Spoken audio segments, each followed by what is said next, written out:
One day, the city mouse decided to visit his friend, the country mouse. His friend had moved away from the city long ago, seeking a quieter life in the serene countryside. After a long journey, the city mouse finally arrived at his friend's home. As he crossed the wide open fields, he saw a small burrow dug deep into the ground, the cozy home of the country mouse. The city mouse wrinkled his nose and exclaimed, "Oh my, what a terrible smell! How can you possibly live in a place like this?" After a long and tiring walk, the city mouse knocked on the door. The country mouse opened it with a bright smile, both surprised and overjoyed to see his dear friend. "Hello, my friend! What brings you to this side of the world?" "I've grown tired of city life. I came to visit you and see what life in the country is like. But looking at your face, you don't seem very happy." "Who told you that? Come inside. I'll prepare something for you to eat." The two friends went inside. The city mouse was once again stunned, for the country mouse's home was tiny and dark. "Your house is so small and dark. How do you live here?" The country mouse quickly prepared dinner for his friend.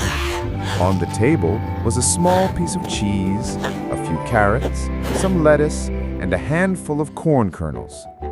"Come, my friend, let's enjoy this meal." The city mouse looked at the food on the table and shook his head. "You call this a feast? Back where we live, the mice wouldn't even give this food a second glance. We have cakes, all kinds of cheese and fresh meat. You can find anything you want in the city." After they finished eating, the two friends took a walk around the countryside. The city mouse didn't like the place at all. "This kind of place is not for me. It's so dirty and boring. You must come visit my home someday. I'll take you all over the city. I'm sure you'll never want to come back here again." The next morning, the two friends said goodbye. Soon after, the country mouse decided to visit his friend in the city. He began his long and eager journey. After a difficult trip, the country mouse finally arrived in the city, following his friend's directions to his apartment. The country mouse was completely shocked when he saw where his friend lived. "Is this giant house yours?" "Not exactly. I share it with the homeowner. Now, are you hungry? I'll show you the amazing feast I was talking about." The city mouse ran into the kitchen, opened the refrigerator, and took out all kinds of cheese, meat, vegetables, and fruits. He placed everything on the table. Just as they were about to eat, a sudden meow echoed through the room. The city mouse jumped up and said, "Oh no, the house cat heard us. We have to hide. Follow me." The two mice quickly scurried into a small hole in the wall. The country mouse, out of breath, asked, "You live in the same house as a cat? Isn't that dangerous?" "It certainly is, but this is the price I have to pay to live in luxury and wealth." After a short while, the cat left. The two mice came out of the hole and continued eating. But moments later, they heard the front door open. The city mouse panicked and said, "Hurry up and run! The homeowner is here before she sees us!" The mice ran back into the small hole. The country mouse, breathless, asked again, "This time I don't know why we're running. Doesn't the lady of the house know you live here?"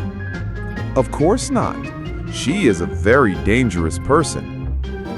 "How do you live in a house like this?" "It has its ups and downs, of course, but I am very happy living this way. Look, I can eat whatever I want whenever I want. It's safe to come out now. Let's continue eating." The country mouse came out of the hole, but immediately walked toward the door, complaining loudly, "No thank you. I have lost my appetite. This constant fear is enough for me. I'm leaving." "Where are you going?" "I'm going back to my home.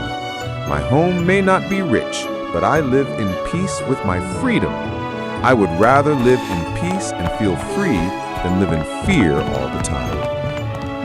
And so, country mouse returned to his simple and safe way of life. He lived happily ever after and never returned to the city again.